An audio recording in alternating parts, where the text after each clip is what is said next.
കർത്താവിന് സ്തോത്രം. അപ്പോൾ ശൗൽ എന്താ പറയുന്നത്? 33-ാം വാക്യം, ഫിലിസ്തീനോട് ചെന്ന് അംഗം പൊരുതുവാൻ നിനക്ക് പ്രാപ്തിയില്ല. ഓ, നെഗറ്റീവ്. കർത്താവിന് സ്തോത്രം. ശൗലിന് വിജയം കിട്ടാത്ത എന്താന്ന് മനസ്സിലായി? ഒരു മർമ്മം അവിടെ ഒളിഞ്ഞു കിടക്കുന്നുണ്ട്. ശൗലിന് വിജയം കിട്ടാത്തതിന്റെ കാരണം അവന്റെ നെഗറ്റിവിറ്റിയാണ്. നിങ്ങൾ ചിന്തിച്ചേ, ശൗൽ രാജാവ് ഇറങ്ങി പുറപ്പെട്ടെങ്കിൽ ജയം കിട്ടിയാലെന്നായിരുന്നു നിങ്ങൾ വിചാരിച്ചേ? ശൗല് ആ സൈന്യത്തോടുകൂടെ ധൈര്യത്തോടെ പ്രതീക്ഷയോടെ ഇറങ്ങി പുറപ്പെട്ടെങ്കിൽ ശൗലിന് ജയം കിട്ടുമായിരുന്നേ. ഇറങ്ങി പുറപ്പെടണം, വിശ്വാസത്താൽ ഇറങ്ങി പുറപ്പെട്ടെങ്കിൽ കിട്ടുമായിരുന്നു വിജയം. പക്ഷെ വിജയമില്ലേ, എനിക്ക് വിജയം തന്നില്ലേ, അയ്യോ കർത്താവ് എന്നെ എന്താ സഹായിക്കാത്തത്, എന്നെ എങ്ങനെ പേടിപ്പിക്കുന്നത്, ഇങ്ങനെ പറഞ്ഞുകൊണ്ടിരിക്കുകയാണ്. ഇറങ്ങി പുറപ്പെടുന്നവനാണ് വിജയം. ശൗൽ ദാവീദിനോട്, ഈ ഫെലിസ്ത്യനോട് ചെന്ന് അംഗം പൊരുതുവാൻ നിനക്ക് പ്രാപ്തിയില്ല, നീ ബാലനത്രേ, നീ ബാലനാണ്. അവനോ ബാല്യം മുതൽ യോദ്ധാവാകുന്നു. അവനാരാ? അവന്റെ ശക്തിയാ പറയുന്നത്. അയ്യോ എൻ്റെ കടം ഭയങ്കര വലുതാ, മാറാൻ വലിയ സാധ്യത കുറവാ. നോ, എൻ്റെ രോഗം വലിയ രോഗമാണ്, അതൊക്കെ പയ്യെ വൈദ്യം പറഞ്ഞ പോലെ പയ്യൊക്കെ മാറി വരും, കുറേ കാലം കഴിയുമ്പോൾ മാറി വരും. വന്നു, വന്നില്ല. നോ, പക്ഷേ ഒരു ദൈവവേദനല്ല പറയേണ്ടത്. എൻ്റെ രോഗം മാറും, എൻ്റെ കടം മാറും, എൻ്റെ പ്രതിസന്ധി മാറും, എൻ്റെ പ്രശ്നങ്ങൾ മാറും, എൻ്റെ പ്രശ്നങ്ങൾക്ക് പരിഹാരം വരും, എൻ്റെ മക്കൾ അനുഗ്രഹിക്കപ്പെടും. ഈ പോസിറ്റീവ് മാത്രമേ നമ്മിൽ നിന്ന് വരാവൂ. എന്നും പോസിറ്റീവ്. അതാണ് നാവിൻ്റെ അധികാരം. കർത്താവിന് സ്തോത്രം. നാവിൻ്റെ അധികാരത്തിൽ ജീവനും മരണവുമുണ്ട്. ഞാൻ ജയിക്കും, ഞാൻ തോൽക്കുകയില്ല. ഹല്ലേലൂയ. ദാവീദ് പറഞ്ഞു ജയത്തിൻ്റെ ചരിത്രം. പക്ഷെ ശൗല് പറയുന്നു പരാജയം, മുഴുവൻ പരാജയം. നീ ബാലനാണ്. ശൗൽ ആരെയാ പ്രകീർത്തിച്ചത്? ഗോലിയാത്തിനെയാ. കർത്താവിന് സ്തോത്രം. നാം തളർന്നിരിക്കുമ്പോൾ ആരെയാ ഉയർത്തണമെന്നറിയാവോ? പൈശാചിനെ ഉയർത്തുന്നത്. കർത്താവിന് സ്തോത്രം. എൻ്റെ രോഗം എന്തെങ്കിലുമൊക്കെ മാറുവാനായിരിക്കും ചിന്തിക്കുമ്പോൾ പിശാചിനോട് ഇടം കൊടുക്കുകയാണ്. എൻ്റെ രോഗം മാറ്റാൻ യേശു ശക്തനാണ്. ഹല്ലേലൂയ. അവിടെയായിരിക്കണം പിടുത്തം. എനിക്ക് ജയം തരാൻ യേശു ശക്തനാണ്, എൻ്റെ സ്ഥിതി മാറ്റാൻ യേശു ശക്തനാണ്. പ്രശ്നം വളരെ കലുഷിതമായിരിക്കാം, പ്രശ്നം അതിരൂക്ഷമായിരിക്കാം, മാനുഷിക ബുദ്ധിയിൽ ചിന്തിച്ചാൽ പ്രശ്നത്തിന് പരിഹാരം കിട്ടിയില്ലായിരിക്കാം. ഗോലിയാത്ത് വലിയവനാണ്, ഗോലിയാത്ത് ഭയങ്കര പൊക്കമുള്ളവനാണ്, എല്ലാം ശരിയാ, അത് യാഥാർത്ഥ്യമാണ്. പക്ഷെ അവനിലേക്ക് നോക്കി പേടിക്കുകയല്ല ചെയ്യേണ്ടത്. ശൗലിൽ വ്യാപരിച്ചത് നെഗറ്റീവ് ആത്മാവാണ്. നമ്മുടെ മധ്യത്തിൽ ആരുടെ മേലും ഈ നെഗറ്റിവിറ്റി വ്യാപരിക്കരുത്, അത് നിങ്ങളെ നശിപ്പിച്ചു കളയും. പോസിറ്റീവ് ആകണം. നെഗറ്റീവ് സാഹചര്യത്തിലും പോസിറ്റീവ് പറയാവൂ. എൻ്റെ കടം മാറും, എൻ്റെ ഞെരുക്കം മാറും, എൻ്റെ പ്രതിസന്ധി മാറും, എൻ്റെ രോഗം മാറും, എൻ്റെ പ്രശ്നങ്ങൾ മാറും. ഞാൻ കർത്താവിനെ പ്രസംഗിക്കും, എൻ്റെ മേൽ അഭിഷേകം വരും, എനിക്ക് കൃപാവരം കിട്ടും, ഞാൻ ആത്മഫലമുള്ളവനാകും, എൻ്റെ മക്കൾ അനുഗ്രഹിക്കപ്പെടും, ഹല്ലേലൂയ, അവർക്ക് വിജയം കിട്ടും. Hallelujah, hallelujah. സാഹചര്യം മോശമാണെങ്കിലും എൻ്റെ അപ്പൻ ജയിക്കും പറയണം, എൻ്റെ പിതാവ് ജയിക്കും. ഇന്നത്തെ പ്രതിസന്ധികൾ മാറും. ശൗല് നെഗറ്റീവിൻ്റെ ഒരു ചിഹ്നമായിട്ട് നിൽക്കുന്നു. നമ്മുടെ മുന്നിൽ നിൽക്കുന്ന രണ്ട് ശക്തികളാണ്, ഒന്ന് നെഗറ്റീവ്, അടുത്തത് പോസിറ്റീവ്. സ്തോത്രം. ദാവീദ് എന്താ പറഞ്ഞത് നോക്കിയേ, 34-ാമത്തെ വാക്യം. ദാവീദ് ശൗലിനോട് പറയുകയാണ്, അടിയൻ അപ്പന്റെ ആടുകളെ മേയിച്ചു കൊണ്ടിരിക്കുമ്പോൾ. എനിക്ക് ചില അനുഭവങ്ങൾ പറയാനുണ്ട്. ഹല്ലേലൂയ. ഇല്ലേ പ്രിയരേ, നിങ്ങൾക്ക് അനുഭവം കിട്ടിയിട്ടില്ലേ?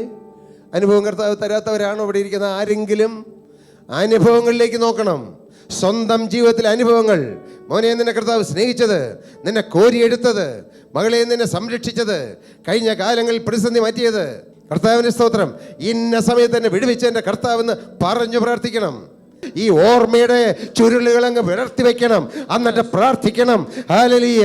എന്നെ പുലർത്തിയ ദൈവം, യാക്കോബ് പറയും, അബ്രഹാമിൻ്റെയും ഇസഹാക്കിൻ്റെയും ദൈവം, ഞാൻ ഓർമ്മ വെച്ച കാലം മുതൽ എന്നെ പുലർത്തിയ ദൈവം ഈ മക്കളെ അനുഗ്രഹിക്കട്ടെ എന്നാണ് യാക്കോബ് മക്കളെ അനുഗ്രഹിച്ച് പറഞ്ഞത്.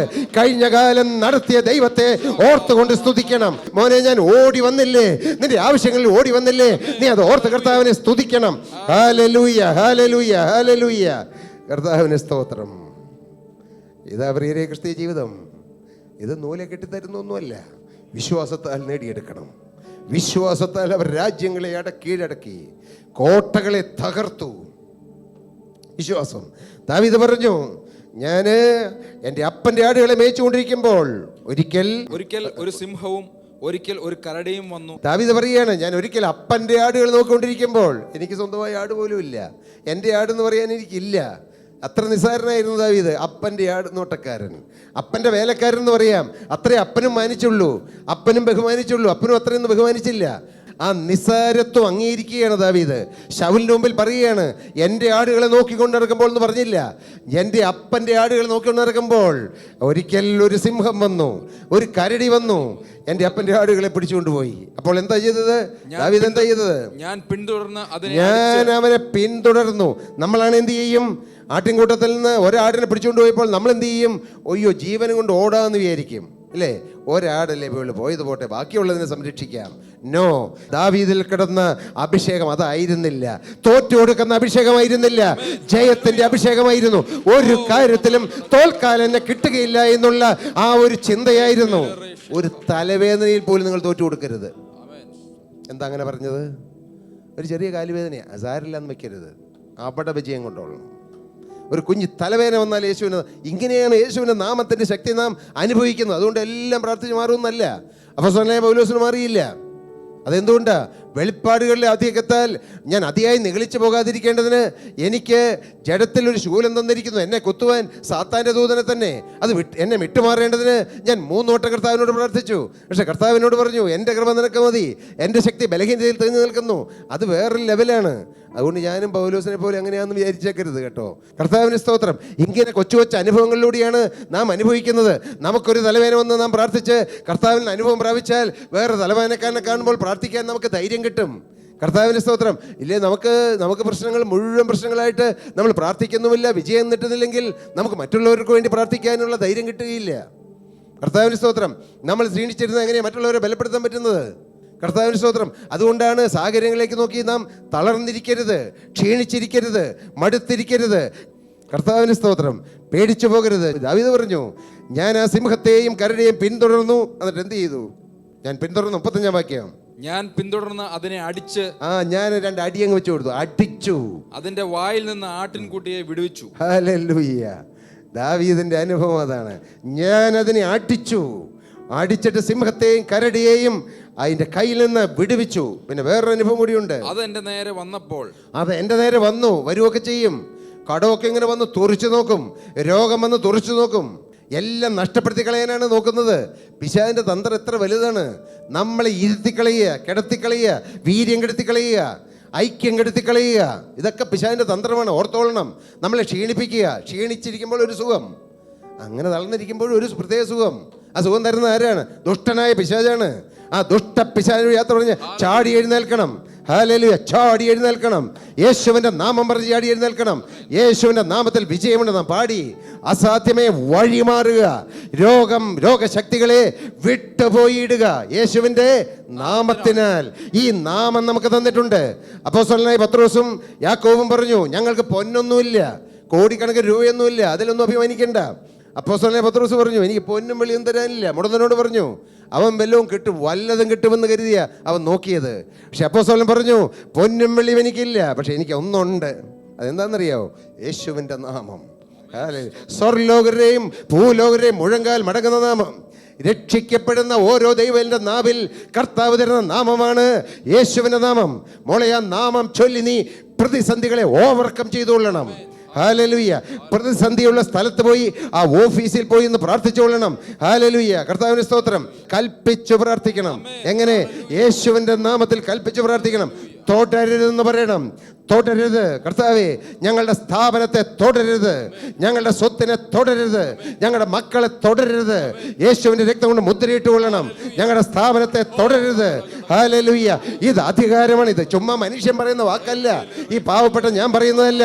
എൻ്റെ ദൈവത്തിൻ്റെ വചനം പറയുന്നു, ഒരു രക്ഷിക്കപ്പെട്ട ദൈവത്തിൻ്റെ മേൽ അവൻ്റെ നാവിൽ അധികാരം ദൈവം കൊടുത്തിട്ടുണ്ട്. കൽപ്പിക്കാൻ അധികാരമുണ്ട്. ഹല്ലേലൂയ. നിങ്ങൾ രോഗികളെ സൗഖ്യമാക്കുവീൻ, നിങ്ങൾ ഭൂതങ്ങളെ പുറത്താക്കുവെന്ന് എൻ്റെ കർത്താവ് പറഞ്ഞത്. നമ്മുടെ മേൽ പകർന്നിരിക്കുന്നത് എന്താണെന്ന് തിരിച്ചറിയണം. കർത്താവ് രക്ഷിക്കപ്പെട്ട ഓരോ ദൈവന്റെ തലമേലും പകർന്നിരിക്കുന്നത് ദൈവത്തിൻ്റെ അത്ഭുത കൃപയാണ്, ദൈവത്തിൻ്റെ ആത്മാവിൻ്റെ ശക്തിയാണ്, യേശുവിൻ്റെ നാമമാണ്. ആ നാമം കയ്യിലെടുക്കണം. ആത്മാവിൻ്റെ വീര്യം കാണിക്കേണ്ടത് വീര്യം കാണിക്കണം. കർത്താവിന് സ്തോത്രം. ദാവീദ് പറഞ്ഞു, ഞാൻ പയ്യനൊക്കെയാ, എനിക്ക് സ്വന്തമായി വരുമാനമൊന്നുമില്ല, എനിക്ക് സ്വന്തമായി സ്വത്തുമില്ല, എൻ്റെ പേരിലൊന്നും അപ്പം എഴുതി തന്നിട്ടില്ല. എനിക്ക് അപ്പൻ്റെ ആടുകൾ നോക്കുന്ന ഒരു കൂലിക്കാരനാണ്, സ്വന്തം വീട്ടിലെ കൂലിക്കാരനാണ് ഞാൻ. പക്ഷേ എനിക്കൊന്നുണ്ട്, എൻ്റെ കർത്താവ് തന്നൊരു സ്വത്തുണ്ട്. അപ്പൻ തന്ന സ്വത്ത് കുറവുള്ളവർ ഒന്നും വിഷമിക്കണ്ട, അപ്പനൊന്നും എഴുതി തന്നില്ലെങ്കിലും പേടിക്കണ്ട. മോളെ, നിന്റെ മേൽ സ്വർഗത്തിൻ്റെ അധികാരം തന്നിട്ടുണ്ട്. അധികാരം എടുത്ത് പ്രയോഗിച്ചോളണം. ആ സ്ഥാപനത്തിൽ ചെന്നിട്ട് അധികാരത്തോടെ കൽപ്പിച്ചോളണം. ദാവീദ് എന്ത് ചെയ്തു? തിരിഞ്ഞു വന്നപ്പോൾ ഹല്ലേലൂയ, ഞാൻ അതിനെ താടിക്ക് പിടിച്ച് അടിച്ചു കൊന്നു. ആ താടിക്ക് പിടിച്ചിട്ട് അടിച്ചങ്ങ് കൊന്നു. കർത്താവിന് സ്തോത്രം. അധികാരത്തോടെ ഞാൻ കൽപ്പിക്കും. അധികാരത്തോടെ കൽപ്പിക്കാനാണ് ഞാൻ നിന്നെ വിളിച്ചത്. മോശയോട് ദൈവം പറഞ്ഞു, മോശേ സ്റ്റാൻഡ് അപ്പ്. നീ ഇങ്ങനെ കരഞ്ഞുകൊണ്ട് എത്ര നാൾ കിടക്കും? കരച്ചു നിർത്ത്. സ്റ്റോപ്പ് യുവർ ക്രൈ എന്നിട്ട് കൽപ്പിക്കാൻ പറഞ്ഞു. മോശ കടൽ കണ്ടപ്പോൾ എന്നാ ചെയ്യണ? പാവം 600,000 ജനം, പിന്നിലാണെങ്കിൽ ഫറവോന്റെ സൈന്യം എല്ലാം കിടക്കുക. പാവം മോശയ്ക്ക് എന്ത് ചെയ്യാം അല്ലേ? ആ മണലാരണ്യത്തിൽ നെടുമ്പാട് വീണ് കരഞ്ഞു, അപ്പാ വിടുവിക്കണം, അപ്പാ സഹായിക്കണം. മോശയോട് ദൈവം പറഞ്ഞു, നീ ഇങ്ങനെ കരയുന്നതെന്ത്? ജനത്തോട് മുന്നോട്ട് പോകാൻ കൽപ്പിക്കുക. നിന്റെ കയ്യിലിരിക്കുന്ന എന്താ? ഇതൊരു വടി. ഈ വടി എന്താന്നാ നീ വിചാരിച്ചേ? ചുമ്മാ ഒരു വടിയാണോ? നോ, ഇത് ഞാൻ നിന്റെ മേൽ പകർന്ന അധികാരത്തിന്റെ വടിയാണ്. കർത്താവ് വടി തന്നിട്ടുണ്ട്, പുറമേയുള്ള വടികളല്ല. കർത്താവ് ആത്മാവിന്റെ വടി തന്നിട്ടുണ്ട്. ഹല്ലേലൂയ. ആ വടി പിടിച്ചുകൊണ്ട് കൽപ്പിച്ചോളണം. Hallelujah, hallelujah. ദൈവത്തിന് സ്തോത്രം. അധികാരത്തോടെ കൽപ്പിക്കാം. വടി നീട്ടാൻ പറഞ്ഞു. മോശ വടി നീട്ടി. ഓ, ചെങ്കടൽ രണ്ടായി പിളർന്നു. ഇന്നത്തെ പ്രതിസന്ധികൾ മാറും. എങ്ങനെ മാറും? വിശ്വാസത്താൽ, അധികാരത്താൽ വടി നീട്ടുമ്പോൾ.